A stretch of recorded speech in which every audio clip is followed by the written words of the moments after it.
Welcome to Common Grounds, recorded inside the roasting room at the Coffee Roaster in Lincoln, Nebraska.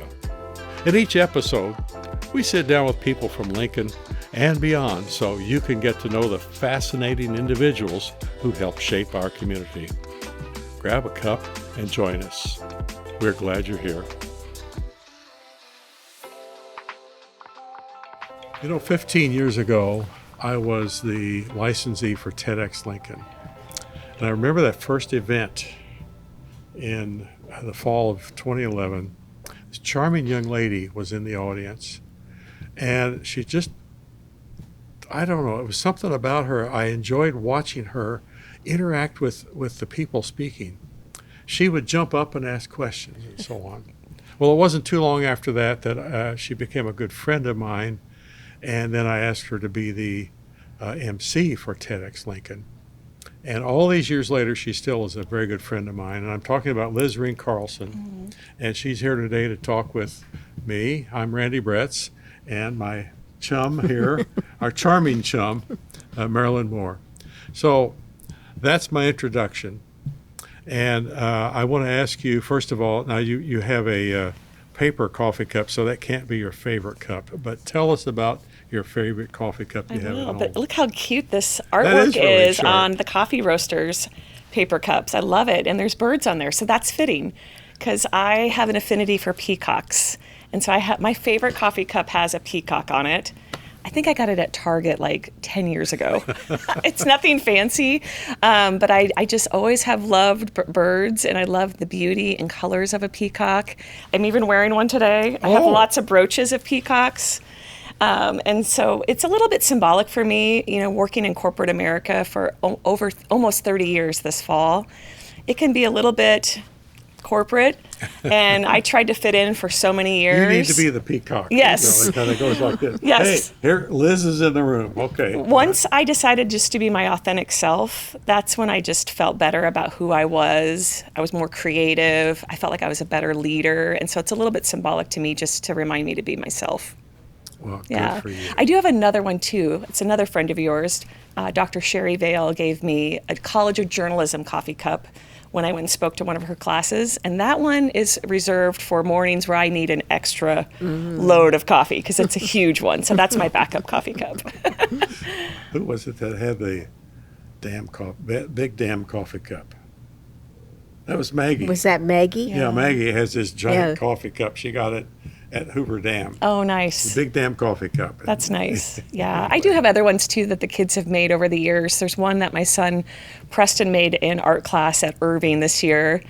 I don't drink out of it because I don't know if the chemicals are good for it or not, but it's because it's all black. He painted it all black, and of course it has a football and a basketball on it because that's really our life these days, and I'm definitely his biggest fan, so it's special to me. So you mentioned one child. I know you have three. Tell us about your children.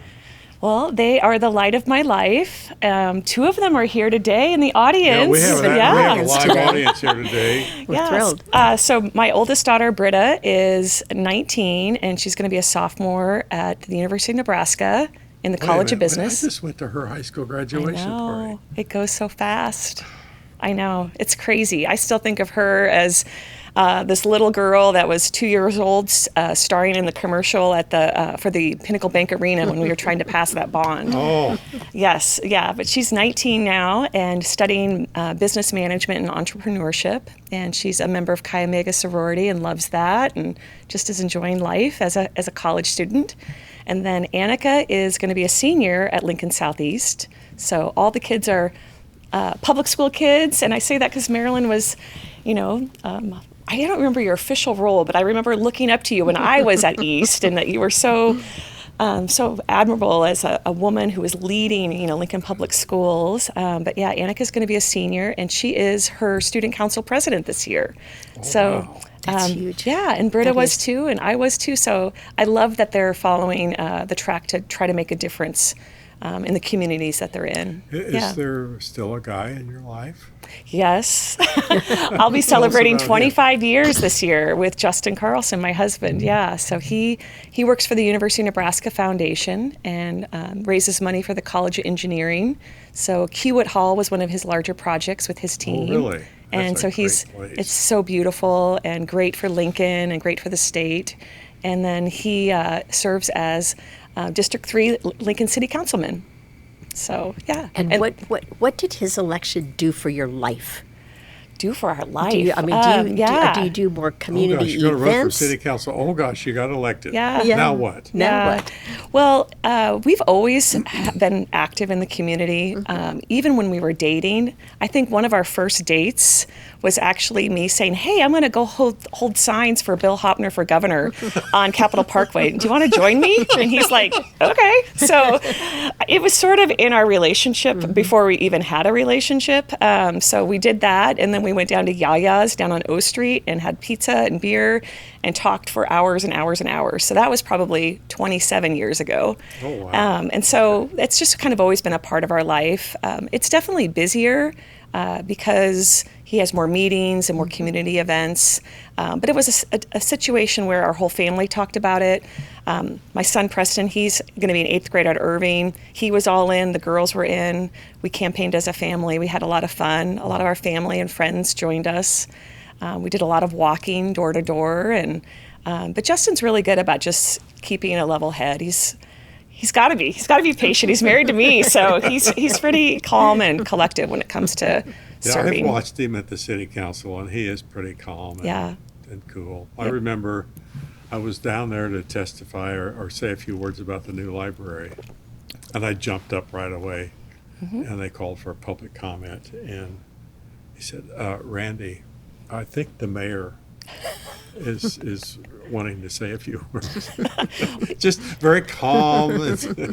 That's okay. You're like the mayor. Everyone in Lincoln knows you, Randy. Well, I don't know about that. There's an interesting point about your family that I remember you shared with me during COVID. When you're home working, Justin's at home working, and the kids are all home from school, and the internet wasn't sufficient. Talk a little bit about that. Well, we were a little stressed about that. We actually got Allo right during that time, and that helped a ton.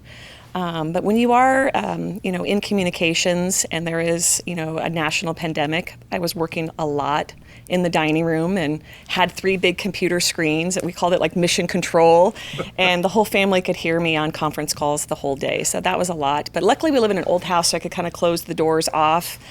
Justin was working, and I don't know how we would have probably gotten through that. Did you send him up to the bedroom for his office? Yeah, he's in a little bedroom. Go to the bedroom. Yes. Okay. Yes, but Britta really stepped up during that time.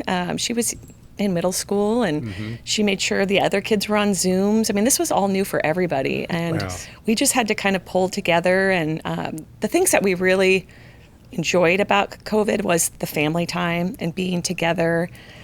It was really hard. I mean, we are 5 extroverts, so not seeing a lot of other people was really hard on all of us, probably on me the most. And I can remember one day where I was out on a walk with Justin, and I was even emotional. Like, I just miss friends, and I miss Lincoln events, and I miss being out and about. And the kids I knew picked up on that. And by the time we got home, they were in the kitchen. And keep in mind, Preston's in elementary school. Annika was a 5th grader. Britta's in middle school. They were cooking an Italian dinner. They had set the table. They had created a Beauty and the Beast theme. Oh, wow. And said we had 15 minutes to draw a character out of a hat, come down in costume, and they were going to have a theme party to cheer Mom up. So the apples don't fall far from the trees. Story. They like to organize things and make people happy and bring, happiness and joy and events to the world. So that was probably my favorite COVID memory. We haven't talked about your work. Yeah. I know you do communications for Ameritas. Yeah. But I also know you're a history major. And I know when you come to address my class at Wesleyan, I always ask you to talk about, you majored in history, and here you are in charge of communications. Talk about that a little bit. So that is, people are always like, what is your major? PR? And I'm like, that didn't exist in the 1990s, at least at Kansas State where I went to college. And I thought I would eventually go on to law school. But I'll just be honest, I was pretty burned out after college and being really active in student government and in my sorority. And I didn't really know what I wanted to be when I grew up. And so I started at State Farm Insurance right out of school. And I thought, this will be a short time. I'll just do this till I figure out what I want to be. I even applied to grad schools during that time. But I really loved the culture and the people, and they did a lot around personal development. There was lots of classes you could take. I learned a lot about leadership, and I had the opportunity to move to Omaha. And when I moved to Omaha, I was a field adjuster. I know at that time my mom and grandmother did not like it because I was climbing those steep 2-story roofs in Omaha looking for hail damage. But while I was there, I met Ann Boyle, and she was the head of the Democratic Party at the time. Yeah. And she kind of took me under her wing. And this is just another example of great mentors like you two. And suddenly I was helping her plan events and parties and staffing the table and meeting lots of different people in Omaha. Then suddenly I was active in the party, and then all of a sudden I was treasurer of the Douglas County Democrats. And I'm like, I don't even like math. How is this possible? But I got through all of that. But what I learned is people started asking me for their advice on how to prepare for a media interview, or what to wear for a speech, or could I help them draft their speech? So all of these things just started to kind of happen for me because I thought it was fun.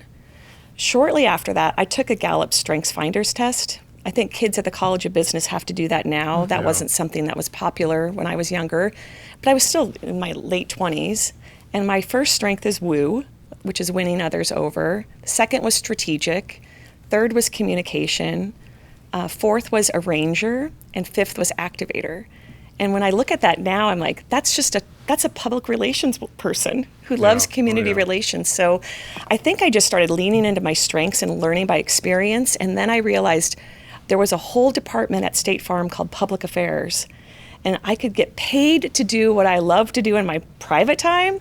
I thought that was a win-win. So I started job shadowing and volunteering for different things, and then ultimately was selected, and then just learned by doing, putting yourself out there. And now I've done PR for over 20 years, both at State Farm and at Ameritas. Yeah. And history. Do you still love history? I do. I don't like to watch as much of it as Justin does.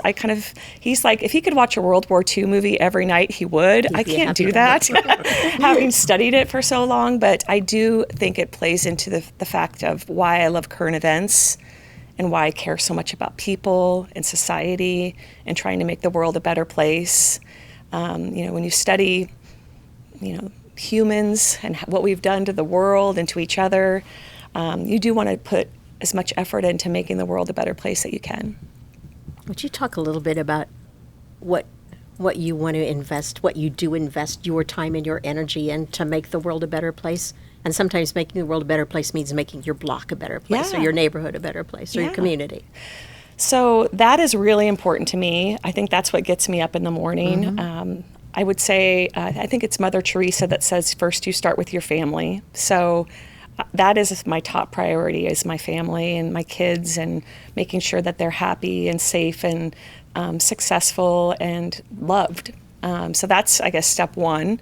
I think I'm a firm believer, too, that wherever you are, you can do God's work. And so when I'm at work, I feel like it's my responsibility to bring the best out in the people that I lead. And so that's where I put a lot of energy into that, trying to help them figure out what they want to do with their lives.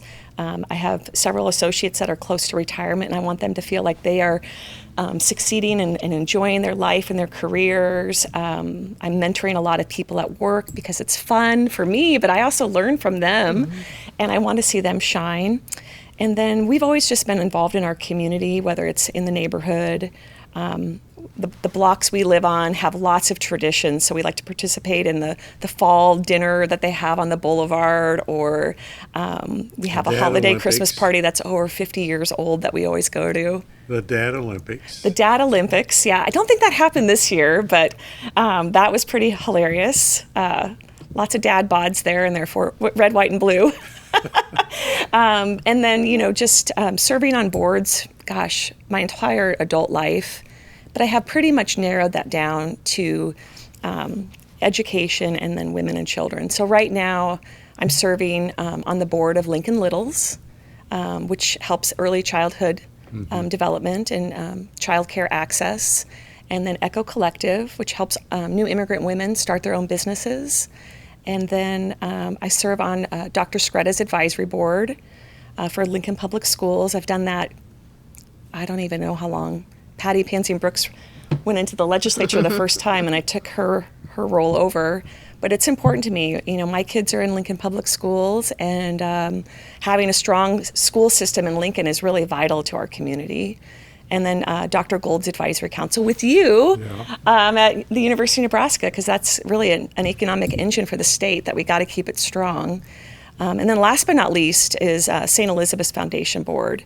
All three of my kids were born there. My family has spent some time there, so it's important to me to support the hospital and keep making sure that people have access to health care. And CHI, a lot of people don't realize, serves the most people without insurance or with Medicaid throughout the entire state. So that's something that I'm really proud of. It really aligns with my mission of helping others. You mentioned the Echo Collective, which I think is just one of the most remarkable organizations in town. How did you get involved with them? And talk a little bit about what they do. They're amazing. I'm happy to. So Kelly Ross is the executive director of Echo Collective, and she called me. She started this in 2020, which I just think is unbelievable. It is, isn't it? And she had just a handful of dollars at the time. And it started because a woman she was mentoring, and she had worked for Brown Immigration and Lincoln Literacy and SCC, always in helping immigrant families, assimilate and learn about Lincoln and how to speak English and more. And one of the women she was working with asked her to kind of coach her as she was starting a business. So that's really where it started. And I met Kelly randomly. This is what she tells me. She Googled women in Lincoln and researched that and called me out of the blue. And I didn't know her. Courage woman. I know, but that's Kelly. Yeah. She's very driven and passionate. She has a fire in her just to get things done. And so I had a Zoom call with her during COVID, and she just knocked my socks off. I was not looking for another place to serve at the time. Especially with just balancing everything I had already going on. But I decided I wanted to help her make this a reality because I could tell how important it was to her. And she was just, like I said, had a fire that I wanted to be a part of it. And so I was a founding board member, and we'll celebrate 6 years this August. And how many entrepreneurs have you launched? That's a great question. I think we've had 11 classes. So I want to say... I know it's over 50. I was going to say probably 50 to 60. Yes, and we have a map in the conference room that shows all the different countries the women came from.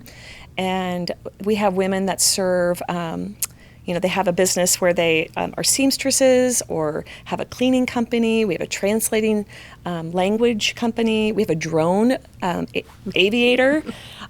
We have lots of chefs and bakers. And so something that I've tried to do is, as I need something, like I needed a cake for Annika's Sweet 16 birthday party, I hire an entrepreneur that is launching her business. And it's those little simple acts that really can help make a difference in another family's life. And one of the most proud metrics that Kelly and I've talked about is there's several women that have bought houses for their families because they've made enough money in their business. And that starts to create, that starts to create generational wealth. And, I was at Rise with the Chamber on Thursday, and there was one of the entrepreneurs was there, and she came up to me, and she was alone, and I was just so proud of her for showing up and networking with other business women. And I'm glad she came up to me because she remembered me from the board. And we want them to feel like they are part of our community and that they're, they're producing income for themselves, their teams. They're selling goods and products and services. They're making an economic impact on the town as well. And those women are mostly immigrants and refugees. Yes. And represent a diversity in every way. Every way. And that is a different look of Lincoln from when you were in high school, would be my guess. Definitely. Yeah. So it's been a lot of growth for me too. I do teach one of the classes, and you'll have people from Mexico and Iraq and some Asian countries, and they are trying to communicate to each other to be a cohort. They're practicing their English. They're sharing their story. they went through so much that I can't even comprehend. I mean, I remember one woman telling me she lived in a refugee camp until she was maybe 20 years old, and I have no context to what that would even feel like or be like, the tragedies or poverty that she saw, but to rebuild her life here around people that want to support her success is really inspiring. And I was at our church last week for a meeting in the middle of the week, and we host a number of Lincoln literacy classes. Yeah. And as I was leaving, classes were ending, and there's a below surface parking garage there. And I watched two of the women get in their fairly large vehicles because they have large families and maneuver carefully to get out of that parking garage. And I thought about what that simple act that you and I take for granted every day. We get in our car, we go where we want to go, we back out, we go home, whatever. What an amazing growth it was for them to be able to do that. Yeah. To manage their own transportation and to be in charge of where they're going. Remarkable growth. Several of them shared with me too that they thought that they would move here and be with their family and their kids, but they quickly found that they could not make it on one income. Yeah. And so some of them are bringing their gifts and talents, whether it's making clothes or knitting beautiful blankets or scarves. They're taking the talents that they were given and the skills they developed to try to make a business to support their family. And that wasn't their true intention for some of them at the beginning, but they've had to do that because life is expensive. And but I think, we have them each talk at graduation, which I can't even imagine, like going to Iraq and giving a speech in a foreign language in front of people that don't look like me about being vulnerable and learning and starting a business in Iraq. I can't even comprehend that. But these women do that, and it's so inspiring.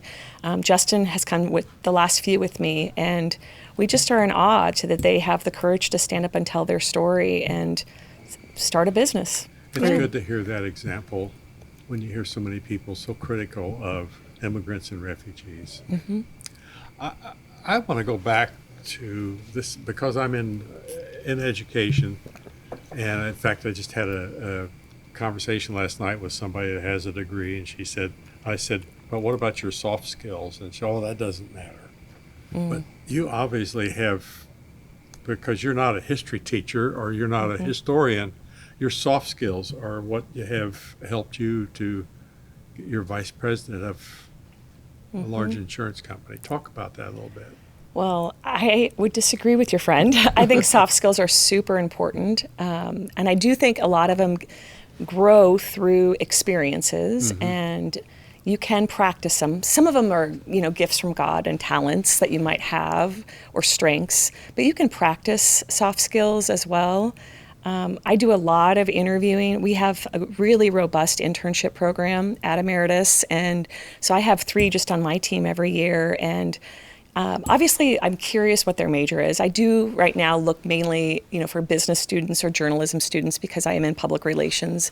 But I'm really looking at, I do look at their GPA because I wanted to make sure that they take their work serious. To me, being a student is part of your job.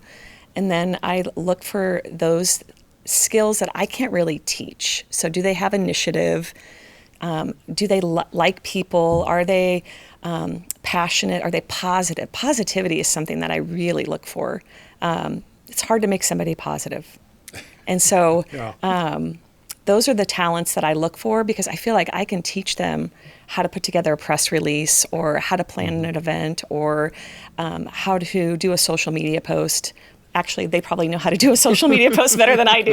That's a skill they bring. That's a skill. They're like native social media people. But I think the soft skills are really important. And as we move into, even a more high-tech world with AI, and, we're talking a lot about that everywhere. Every business is talking a lot about that.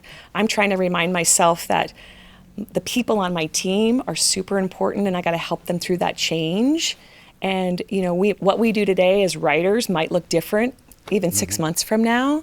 I might not only be leading people, but I might be leading AI agents that are helping us produce work and editing that work instead of just people's work. So there's so much going on that will change. And you have to have soft skills to help people maneuver through change. You and I think a lot alike on this. AI doesn't have any soft skills. AI is maybe good at writing, maybe illustrating and whatever, but you need soft skills in order to make a business function and do well. Yeah. In fact, I just was telling, one of my interns that, trusting your gut is really important. And that's a soft skill, in my opinion. And knowing when I haven't followed that instinct, it's usually bitten me. And so if I've interviewed somebody and thought, oh, they look so good on paper, but something just doesn't feel right and I've gone with it, it's never worked out. Or if I've looked at different opportunities and didn't trust my gut, it doesn't work out. So I was just having that conversation with her that you can put everything into AI and ask it for advice, but at the end of the day, you need to really go inside and think about it, meditate, pray, whatever it is, and try to get guidance to make a good decision. And that's a soft skill that people need to continue to develop. One of the questions that I always like to ask is, you live in Lincoln, Nebraska. You grew up in Lincoln, Nebraska. When you talk with people from the coasts or from other places, what do you tell them that you like about Lincoln? Yeah. So what makes Lincoln special? Well, that's interesting because I left Lincoln East and went to K-State because I wanted to get out of town. And so when I hear young people say that, I relate. And it wasn't because I didn't like Lincoln. I just felt like I wanted to see something different. Yeah. And so I also went to Washington, D.C. during college, and then really wanted to live in California in my early 20s. And because of course you did. Yes. Well, I love sunshine and summer. Yes, like exactly. This weather is like my favorite. And so, I came back to Lincoln primarily to get a job and to think about what I wanted to be when I grew up. And that's how I came back. And for me, it was also my parents that happened to be in the audience. We have a really tight-knit family, and I love being with my mom and my dad, and my brother is here in town as well. So family is really what kept me in Lincoln. But to your question, I think Lincoln is special because of the people. It's it keeps growing, but we stay connected. So I always say it's like 2 degrees of separation. Yeah. Somebody's related to somebody or somebody knows somebody, and that makes it really easy to make a positive difference. If we're working on a school bond, Marilyn, we can bring people together. Yes, we can. And from lots of different points of view. I mean, even we talked a little bit, when I mentioned the arena earlier, that was such a fun experience because it was bipartisan. And it was people from all different backgrounds trying to do something to make our community more vibrant. And I love that about Lincoln. And ironically, I was in San Francisco last weekend by myself. And so when I would meet somebody, they'd say, "Where are you from?" I'd say, "Lincoln, Nebraska." And they're like, "Where's that?" And I'm like, "It's in the center of everything here. Like if you pull the United States together, that's where we are. And it's pretty awesome." So The 2 degrees of separation is something that I really appreciate. It's hard for me to go anywhere that I don't see somebody that I know in some way or another. Yeah. And it's easy to get involved. Like sometimes I'm building a women's community with my friend Carolyn Hofer right now called the Encore Society. And it's to try to help women feel more connected and involved in the community, because there are a lot of people that don't know how to plug in, but they want to. And so we talk a lot about how easy it is to get involved in Lincoln, but sometimes they have to be invited, they have to feel included. But I share, like when I did government affairs, and I'd be up in Minneapolis or St. Paul, it'd be really hard to get a meeting with a state senator, where in Lincoln you can easily do Bump that. into them in a coffee shop. That's really Yes, true. yeah, or Justin. Or a city councilman. Yes, he has Well, coffee of with course, constituents you all the just roll time. over in bed and talk to the city councilman. I do lobby him pretty hard at home, especially on potholes. So don't worry, everybody. You have any more questions? Well, I'm just curious, as you kind of look at the future, as you mentioned, Lincoln is growing, and it is growing pretty steady, 1% to 2% a year, which doesn't sound like a lot, except it becomes a lot pretty quickly. Yeah. So from your community perspective, from your corporate perspective, from your family perspective, as Lincoln gets bigger, what do you think are the most important things that we need to attend to? Yeah. Well, I think there's a lot of really great things happening. And so I think we need to kind of just stay the course. I mean, I'm a little biased because the mayor is a former neighbor of mine. That was one of the hardest things we did when we moved off that street, because they're still there and we're just a few more blocks away. So I'm a big fan of Lyrian, and my husband's, of course, on the city council. But to me, roads and infrastructure and public safety are just givens. We just have to keep doing that, and they're doing that. But we have to think bigger than that. That's just to me as a mom, that's like the laundry. You just have to do it every single day to make sure that it's there. But we need to think bigger of like what we want the community to be. And we're at that point where I think some key investments are necessary. So, I just was at the Malone ribbon cutting not too long ago, and that building is fantastic. Oh, it's unbelievable. It's so beautiful. And it's not just about a new shiny building. It's about creating a space that's safe for families. There's early childhood going on in the building. There's a wonderful basketball court for the kids in the neighborhood. The library that's coming in downtown, that's really going to change downtown to have this 21st century library down there. The O Street is a construction project, but I think it's really going to change what Lincoln downtown feels like. It's going to create more, green space and community for people to walk around down there. And so I think just making sure that we're investing in quality of life efforts is going to make a big difference. It helps us, the business community recruit people here. It helps make it a vibrant place for my kids to stay here.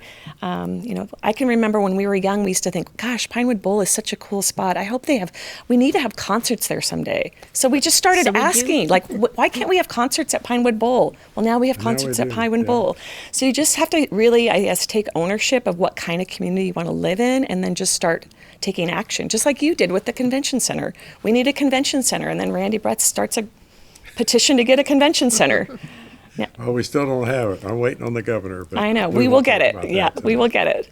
Liz, thank you so much. This has been delightful. Thank you. Is there anything we didn't ask you that you were just dying to tell us? I think we covered a lot today. Yeah, we did. I just really, I'm kind of sappy, so I just am honored to be with you two today. You guys are two role models of mine and have been for years. Don't put the pressure on now. Come on. I think it's great that you're doing this podcast just to talk about Lincoln and to meet with lots of different individuals across our city. Thank you very much. Yeah, thank you. Thanks, Liz. You represent the city well. Oh, thank you. You've been listening to Common Grounds, conversations from the roasting room at the Coffee Roaster in Lincoln, Nebraska. These conversations are designed to help us better understand the people who share this place and the stories that shape it. If something you heard today stayed with you, we invite you to keep the conversation going. Share the episode. Sit down with someone and talk. Thanks for being part of Common Grounds. We'll see you next time.